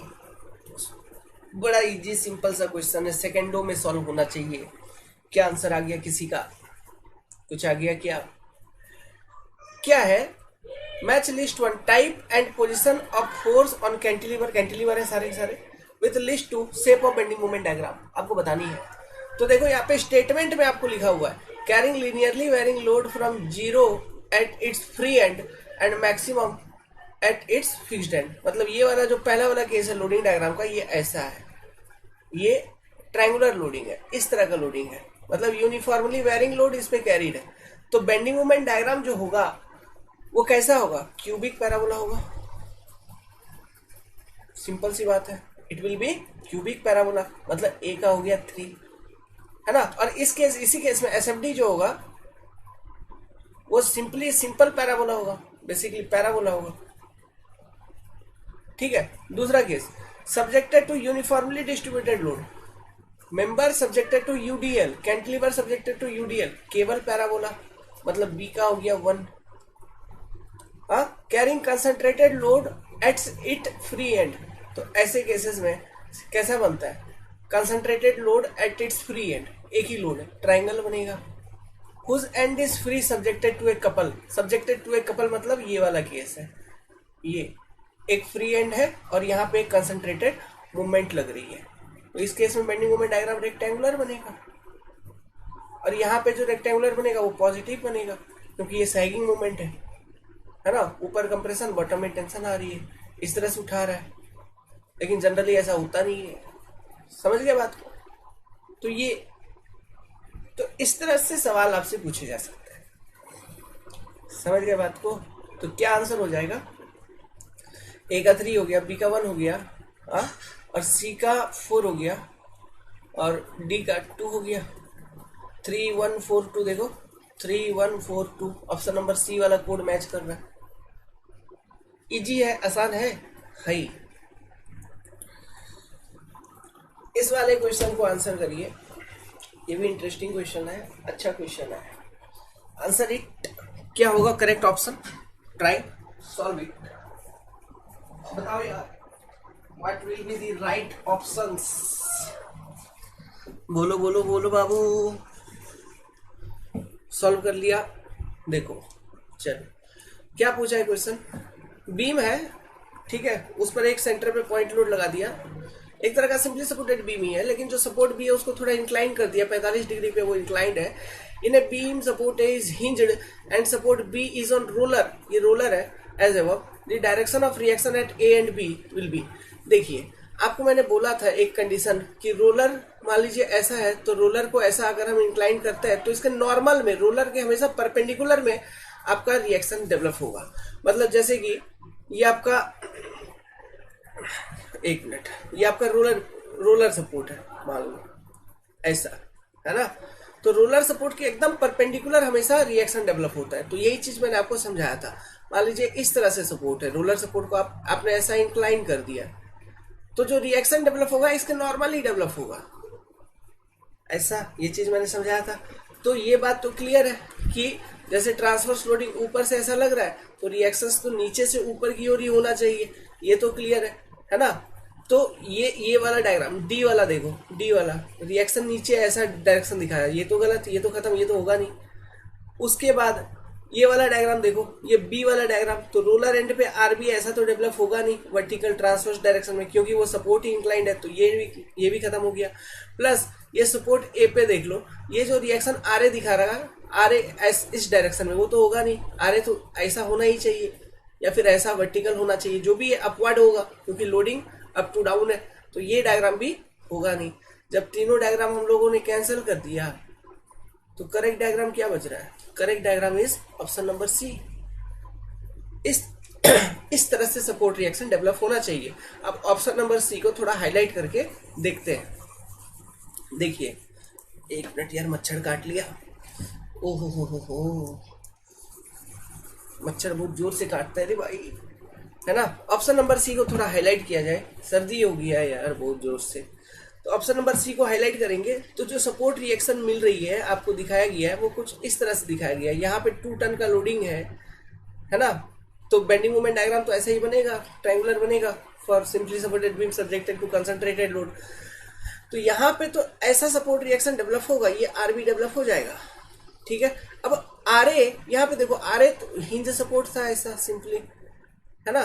तो ये जो आर ए आपको यहाँ पे मिलना चाहिए, ये आप देखोगे तो ऐसा ही दिखेगा आर ए, ये बात तो क्लियर है। ये आर ए ऐसा ही होना चाहिए था, लेकिन बात यहाँ पे क्या है ना, ये जो आर ए यहाँ पे दिखाया है, ये रिजल्टेंट रिएक्शन बता दिया है, रिजल्टेंट रिएक्शन। अब ये रिजल्टेंट रिएक्शन क्या है समझिए, ये हिंज सपोर्ट है ना बाबू, तो हिंज सपोर्ट पे 2 रिएक्शन होता है ना, एक तो आर ए ऐसा होगा, एक हॉरिजॉन्टल होगा एच ए, है ना।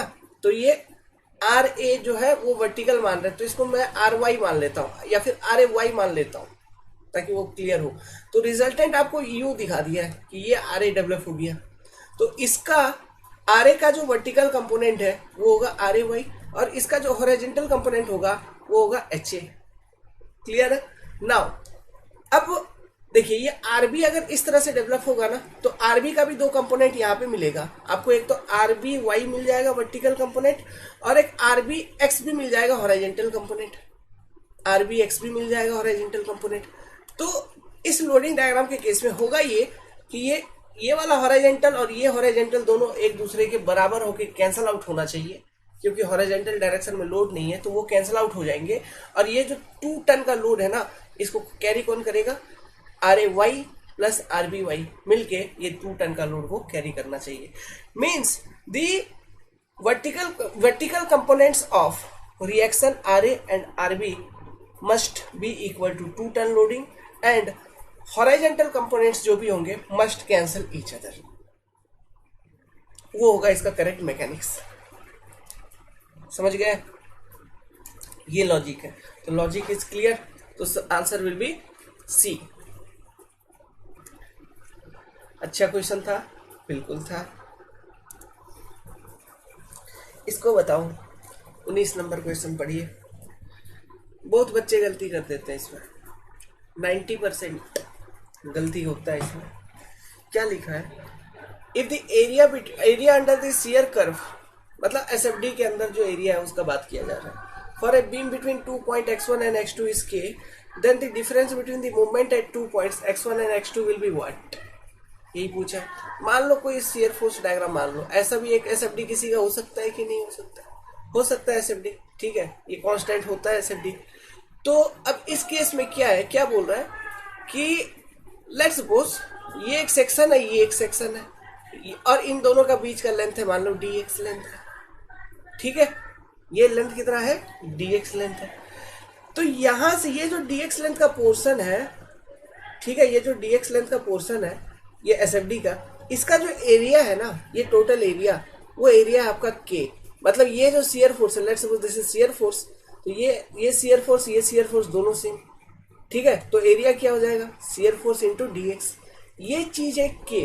तो अब ये पूछ रहा है जो सेक्शन 1 और सेक्शन 2 आपने बता रहे हो, इन दोनों सेक्शन के बीच में जो यहाँ पे जो बेंडिंग मोमेंट होगा, सेक्शन 1 पे लेट्स सपोज m1 है और सेक्शन 2 पे m2 है ना, तो इनके बेंडिंग मोमेंट में डिफरेंस क्या होगा, मतलब m2 माइनस m1 क्या होगा, ये चीज बतानी है। तो क्या होगा, अरे भाई dm by dx equal to shear force, है ना, तो यहां से देखो dm equal to shear force into dx, तो sf इंटू dx, तो ये हो गया k।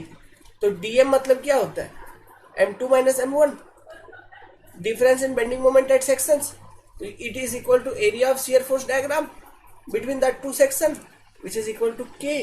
तो answer will be k, a only. ठीक है, बहुत सारे बच्चे 2k या फिर k स्क्वायर मार के आ जाते हैं, पता नहीं उनका k स्क्वायर कैसे आ जाता है, बट आंसर क्या होगा, k। क्लियर है? अच्छा, ये क्वेश्चन रिपीट हो गया। अब तो हम तो सीरियली सॉल्व करते हुए चल रहे हैं, बट अब क्या करोगे, क्वेश्चन रिपीट हो चुकी है, ठीक है, तो इसका आंसर बता दो भाई। क्वेश्चंस रिपीट हुई है ना, सेम क्वेश्चन अलग बार पूछा गया है, लेकिन ऑप्शंस यहाँ पर अलग है, मैच, ठीक है। यहाँ पे क्या होगा, डी का तो 4 होगा, ये बात क्लियर है, और आपका बी का 3 होगा, ये बात भी क्लियर है। तो डी का 4, बी का 3, ये देख के answer option number A will be correct, ठीक है। और ए का 2 और हो गया आपका सी का 1, ठीक है, ये करवा दिए थे हम आपसे पहले।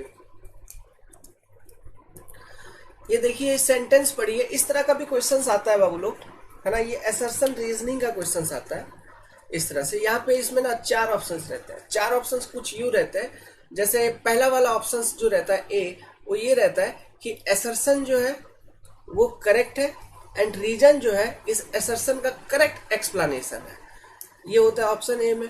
बी ऑप्शन जो रहता है वो ये रहता है कि असर्शन और रीजन दोनों सही है, बट जो रीजन है वो करेक्ट एक्सप्लेनेशन ए का नहीं है, ये होता है ऑप्शन नंबर बी में।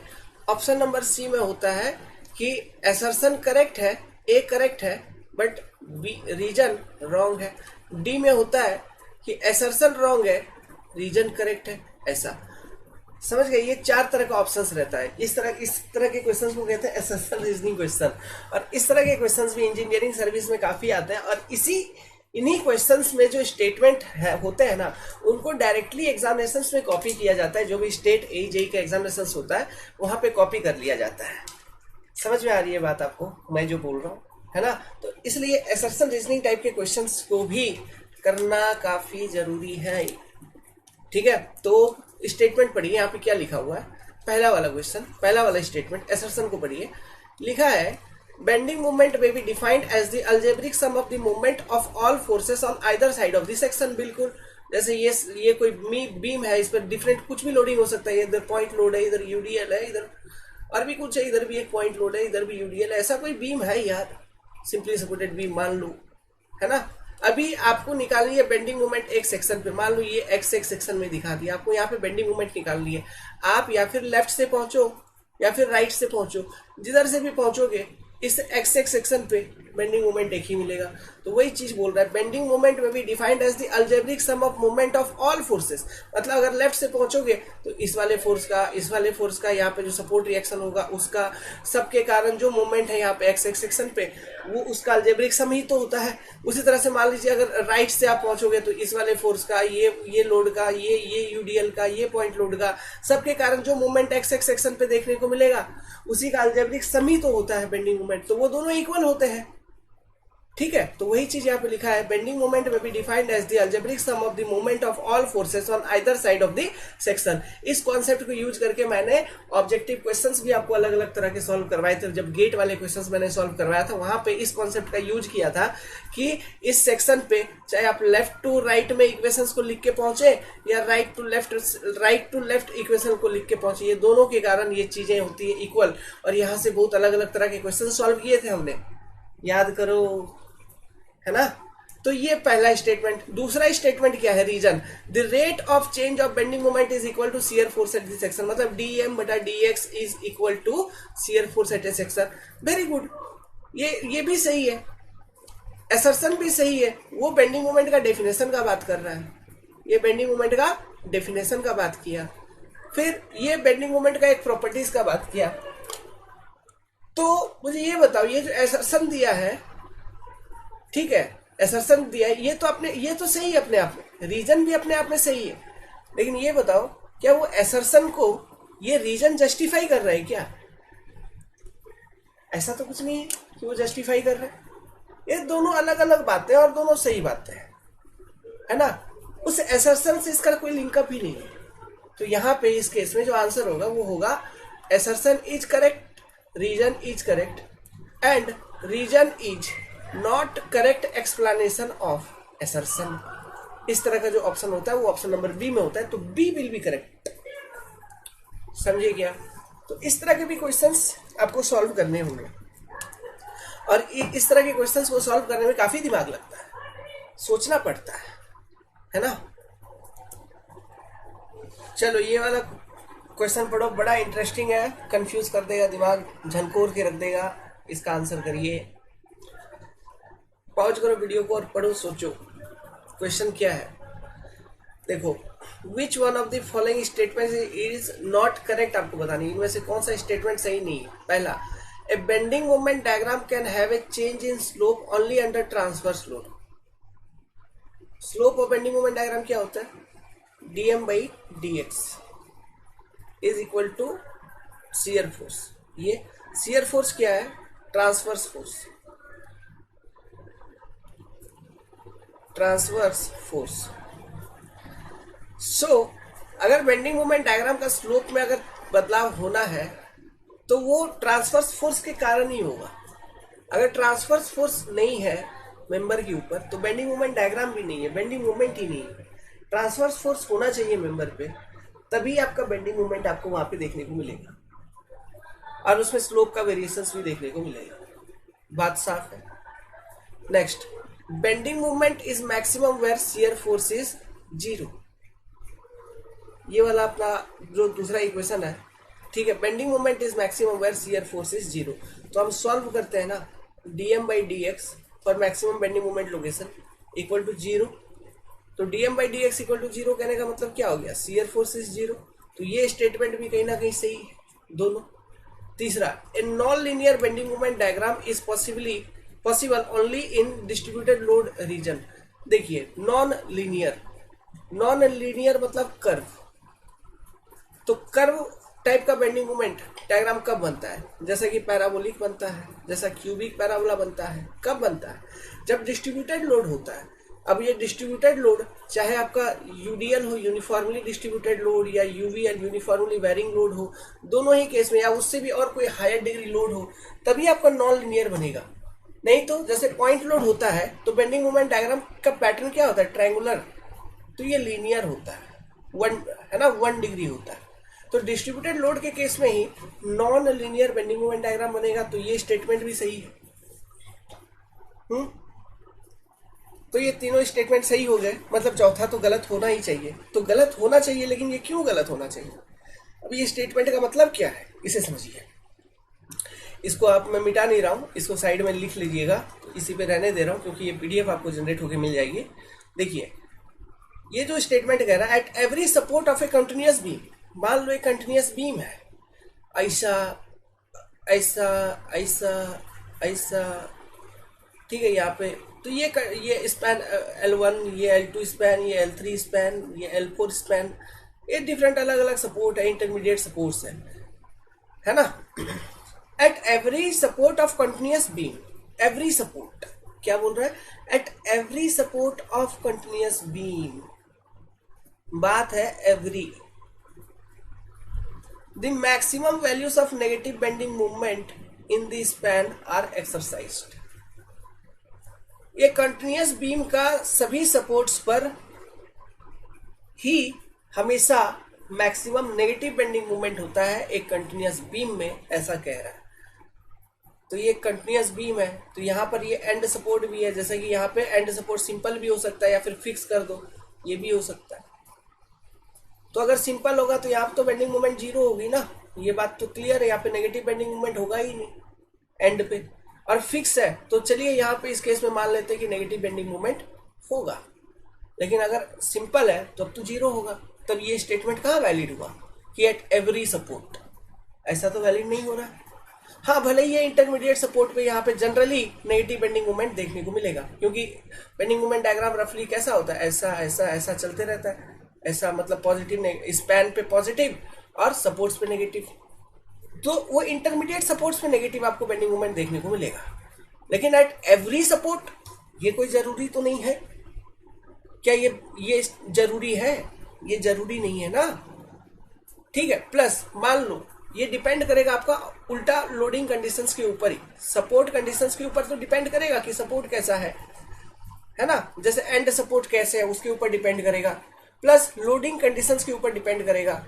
यहाँ पे देखो ये स्टेटमेंट तब सही होता जब सभी एंड सपोर्ट जो है तब भी सही नहीं कह सकते थे, जैसे ये दोनों फिक्स्ड एंड होता और बीच में ऐसा ऐसा ऐसा ऐसा कंटिन्यूअस स्पैन वाली होती और दोनों एंड फिक्स होता, तो आप एक पॉइंट पे डाउटफुल हो सकते थे कि चलो यहाँ पे सभी जगह पे नेगेटिव मूवमेंट ही होगा हर एक सपोर्ट पे, क्योंकि फिक्स सपोर्ट पे भी नेगेटिव मूवमेंट होता है ना, फिक्स सपोर्ट पे, और ये intermediate support also behave as a fix support, तो वहां पर भी नेगेटिव मूवमेंट होगी, आप ये डाउट कर सकते थे और स्पैन पे आपको मिलेगा पॉजिटिव मूवमेंट।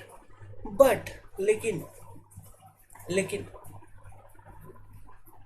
मान लो कोई ऐसा कुछ कनेक्शन दे रखा है, फॉर एग्जांपल जैसे ब्रैकेट कनेक्शन वगैरह ऐसा कुछ मतलब दे रखा है, ऐसा इस सपोर्ट के ऊपर ही और कुछ कनेक्ट करके ऐसा ही एक पॉइंट लोड लगा दिया है ना, तो इस कारण से यहाँ पे तो अब कंसंट्रेटेड मूवमेंट सपोर्ट के ऊपर ही शिफ्ट हो जाएगा, तो वो कंसंट्रेटेड मूवमेंट का फिर नेचर को देखते हुए बेंडिंग मूवमेंट सपोर्ट पर भी चेंज हो सकती है, पॉजिटिव या नेगेटिव कुछ भी हो सकता है।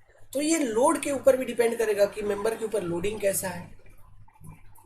तो हमेशा ये बात इस स्टेटमेंट को एक जनरलाइज्ड स्टेटमेंट के फॉर्म में कंसिडर नहीं किया जा सकता। समझ में आ रहा है ना, कि एक कंटिन्यूअस बीम के अंदर हर एक सपोर्ट में आपको नेगेटिव बेंडिंग मूवमेंट देखने को मिलेगा ही मिलेगा, ये बात हमेशा सही नहीं है, क्योंकि एंड सपोर्ट्स के ऊपर डिपेंड करेगा सपोर्ट कंडीशन क्या है, सपोर्ट कैसा है। दूसरा ये डिपेंड करेगा ये बात किसके ऊपर, कि लोडिंग कैसा है स्ट्रक्चर के ऊपर, उसके ऊपर निर्भर करता है कि स्पैन में बेंडिंग मूवमेंट का वेरिएशन कैसा होगा। तो एक इस स्टेटमेंट को एज ए जनरल फॉर्म आप कंसिडर नहीं कर सकते। तो देखे ना कितना अच्छा ब्यूटीफुल एक्सप्लेनेशन है और कितना डीप क्वेश्चन था, क्लियर है। ये सब चीजें धीरे धीरे आपको और समझ में आने लगेगी। ये तो मैंने एक बेसिक चीज आपको यहाँ पे जानकारी दी है। जब हम स्ट्रक्चर वगैरह अच्छे से पढ़ लेंगे ना, स्ट्रक्चर एनालिसिस, वहाँ पे तो कंटिन्यूअस बीम को बहुत ज्यादा हम सॉल्व करेंगे, तो फिर आपको धीरे धीरे सब अच्छे से समझ में आने लगेंगे। ओके, चलिए अभी अगर कंफ्यूज हो रहा है तो कंफ्यूज होने की जरूरत नहीं है। ओके, इस वाले क्वेश्चन का आंसर करिए, क्वेश्चन पढ़िए, इजी है, बता रखा है हमने आपको, ये क्वेश्चन सॉल्व करवाया भी था। सर्दी इजी है, ट्राई करो। देखो क्या बोल रहा है, consider the following statement, a simply supported beam is subjected to a couple somewhere in the span, it would produce a rectangular shear force, parabolic bending moment both positive and negative bending moment which are maximum at the point of application of couple of these statements कौन सा correct है? क्या बोल रहा है? एक simply supported beam मान लीजिए, मान लिया भाई सिंपली सपोर्टेड बीम, ये सब्जेक्टेड टू समवेयर, मतलब कहीं पर इस स्पैन में एक कपल है, ठीक है, एक कपल है इस तरह का, मतलब एम मूवमेंट कहीं पर लग रही है, मान लो कहीं पर भी लग रही है, और इसकी स्पैन है एल, तो इस केस में इसका एस एफ डी कैसा होगा? सॉल्व किए थे, याद करिए, रेक्टेंगुलर ही तो था एस एफ डी। और बी एम डी कैसा था? इसका बी एम डी कुछ यू नहीं था, देखो इस तरह से अगर लगेगा कपल तो बी एम डी ऐसा, फिर यहाँ से ये यू, कुछ यू बी एम डी नहीं हो जा रही थी नेगेटिव पॉजिटिव, तो बी एम डी पैराबोलिक है क्या? पहले तो नहीं, तो स्टेटमेंट 2 तो यूं ही खारिज हो गया, गलत हो गया। तो करेक्ट कौन सा statement? Statement 1 and statement 3। Statement 3 अगर नहीं समझ में आ रहा है तो देखो एक बार फिर से पढ़ो। Both positive and negative bending moment होगा, जो कि दिख रहा है, पॉजिटिव भी दिख रहा है और नेगेटिव भी दिख रहा है, दोनों दिख रहा है, which are maximum at the point of application of couple. और ये पॉजिटिव नेगेटिव बेंडिंग मोमेंट होंगे अपने आप में मैक्सिमम किस लोकेशन पे? उस लोकेशन पे जहां पर ये कपल लग रही है स्पैन में, यहाँ पर नेगेटिव बेंडिंग मोमेंट भी मैक्सिमम होगा और पॉजिटिव बेंडिंग मोमेंट भी इसी लोकेशन पे मैक्सिमम होगी। यही बात ये कह रहा है। क्या ये ऑब्जर्वेशन सही है? यस। तो कौन सा? स्टेटमेंट 1 एंड 3 आर करेक्ट, तो answer will be D. Clear? Very good. चलिए अब ये क्वेश्चन जो है, ये क्वेश्चन आपका गेट में, एसएससी में, ईएससी में, स्टेट एईजी में, हर जगह आता ही आता है, कंपलसरी क्वेश्चन है। क्वेश्चन पढ़िए। A beam of length 10 metre carry a UDL of 20 kilonewton per metre over its entire length and rest on 2 simple support. बना लो पहले बीम, ठीक है, पूरा यूडीएल है इसके ऊपर, जिसका मैग्नीट्यूड है कितना? 20 किलो न्यूटन पर मीटर इस यूडीएल का। Beam of length 10 metre carry UDL and rest on 2 simple support, ठीक है। In order that the maximum bending moment produce in the beam is the least possible, the support must be placed from the end at a distance of. Question क्या पूछ रहा है? ये and है beam का, ये एंड्स है ना, ये दोनों तो एंड है बीम का। क्वेश्चन पूछ रहा है कि सपोर्ट का लोकेशन क्या होना चाहिए, सपोर्ट एंड से कितने डिस्टेंस पे प्लेस्ड होना चाहिए। जैसे कि ये सपोर्ट है, तो ये मतलब अल्टरनेटली ये पूछ रहा है कि वो ओवरहैंग लेंथ कितना होना चाहिए सच, और टोटल बीम का लेंथ कितना है? टोटल लेंथ इस बीम का 10 मीटर ही है, टोटल लेंथ इस बीम का 10 मीटर है, ये पक्का है, ये बात इन्होंने फिक्स कर दिया, टोटल लेंथ इज 10 मीटर। अब बोल रहा है कि एंड से सपोर्ट का डिस्टेंस क्या होना चाहिए सच दैट, कंडीशन क्या है? In order that maximum bending movement produced in the beam is least possible, वो सबसे कम हो। Maximum bending moment produce in the beam is least possible, तो ऐसे केसेस में सपोर्ट का डिस्टेंस क्या होना चाहिए? तो देखना, इस तरह का क्वेश्चन हमने पहले ही करा रखा है एक कंडीशन को यूज करके। क्या? Maximum sagging bending moment is equal to maximum hogging bending moment at support. वही कॉन्सेप्ट है, सेम। ये स्टेटमेंट भी अल्टरनेटली उसी चीज को ये पूछ रहा है, तो अलग अलग टाइप से पूछा जाता है, समझ गए। In order that maximum bending moment produce in the beam is least possible means nothing but maximum sagging moment is equal to maximum hogging moment in the beam, ये चीजें। तो लेट्स सपोज सपोर्ट से ये x distance अंदर support को रखा गया है, मतलब जो एंड से, सॉरी एंड से, ये एंड है, एंड से x डिस्टेंस इधर से, x डिस्टेंस इधर से सपोर्ट को घिसका दिया गया है ना।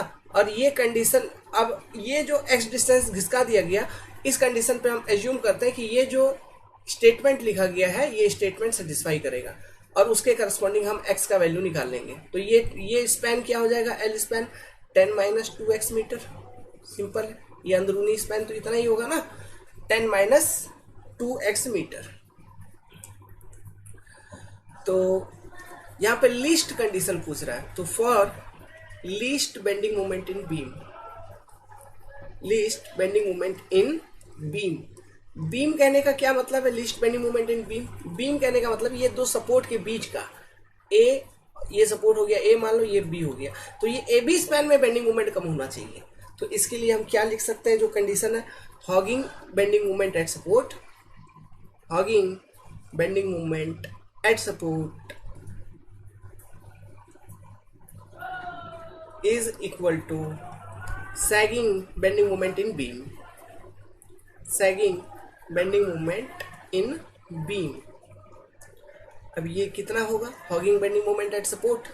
सबसे पहले hugging bending moment at support कितना होगा, ये देखो ये कैसे, अगर इसी को मैं रिप्लेस करूं तो मैं ऐसा रिप्लेस कर सकता हूं। ये मान लीजिए एक बीम है जिस पर यूडीएल लग रहा है, तो यहाँ पे एक सपोर्ट रिएक्शन ये, और इधर एक सपोर्ट रिएक्शन आरबी, ये आर ए हो गया और ये आर बी हो गया, और यहाँ पे दोनों जगह यूडीएल लग रहा है, कितना ये यूडीएल लग रहा है, sorry 20 kilo newton per metre magnitude का यूडीएल लग रहा है, और इसका स्पैन कितना है 10-2x का स्पैन है। प्लस ये ओवरहैंग पोर्शन के कारण क्या एक मूवमेंट यहाँ नहीं आ जाएगी, इस तरह का देखिए ऐसा एक मूवमेंट आ जाएगा, इधर से भी ऐसा एक मूवमेंट आ जाएगा, और मूवमेंट का मैग्नीट्यूड क्या होगा, सिंपल बात है, W into x total load into x/2, मतलब WX²/2, इधर से भी आ गया WX²/2 का मूवमेंट। ठीक है, तो सपोर्ट पे जो हॉगिंग मूवमेंट है उसका मैग्नीट्यूड कितना है, सपोर्ट पे जो हॉगिंग मूवमेंट है उसका मैग्नीट्यूड सिंपली WX²/2 है, यही सपोर्ट पे हॉगिंग मूवमेंट। और स्पैन पे सैगिंग मूवमेंट कितना होगा, तो देखिए इसका BMD अगर मैं यहाँ पे रफली आपको बना के दिखाऊं इस वाले बीम का, तो इस वाले बीम का BMD आपको कैसा दिखेगा, मान लो ओवरहैंग पोर्शन के साथ जोड़ के देखो, ये क्वेश्चन तो हम लोगों ने सॉल्व किया भी था ना, तो BMD इसका कुछ यू नहीं एक मिनट, यूडीएल तो पैराबोलिक वेरिएशन, कुछ इस तरह से इसका BMD नहीं आता था। देखिए तो यही हमको करना है कि सपोर्ट पे जो नेगेटिव बेंडिंग मूवमेंट है और जो स्पैन में मूवमेंट आपको देखने को मिलेगा पॉजिटिव, इन दोनों को इक्वेट करना है। समझ गए बात को, दोनों को इक्वेट करना है और कुछ नहीं करना। तो सपोर्ट पे नेगेटिव बेंडिंग मूवमेंट का वैल्यू कितना, यही WX²/2, और स्पैन में कितना, वही ये मान लो ये डिस्टेंस है L, ठीक है, मतलब L मतलब क्या, ये यही तो length of simply supported beam है, तो यहाँ पे WL²/8 होता, मतलब W इंटू यहाँ पे ये वाला, ये अगर यहाँ से देखोगे, कहाँ से, इस पर्टिकुलर पॉइंट से, यहाँ से, तो यहाँ से ये टोटल वैल्यू कितना होता है सिंपली सपोर्टेड बीम का, मतलब ये सपोर्ट से लेके ये सपोर्ट, ये डिस्टेंस, ये मूवमेंट कितना होता है WL²/8, मतलब W गुना 10-2x का स्क्वायर बटा 8, है ना। लेकिन हमको पॉजिटिव वाला लिखना है, सैगिंग इक्वल टू सैगिंग करना है, तो सैगिंग क्या, सैगिंग मतलब यहाँ से लेके यहाँ तक का, मतलब W इंटू 10-2x का स्क्वायर/8 माइनस WX²/2 आ जाएगा, समझ रहे हो। फिर इक्वेशन जो बनेगा उस इक्वेशन को सॉल्व करेंगे, x का वैल्यू निकालेंगे, तो वही x का वैल्यू यहाँ पे आंसर के रूप में पूछा है। समझे क्या, ये कॉन्सेप्ट बहुत इंपॉर्टेंट है, अलग अलग टाइप से इस स्टेटमेंट को पूछा जाता है, तो ध्यान रखिएगा।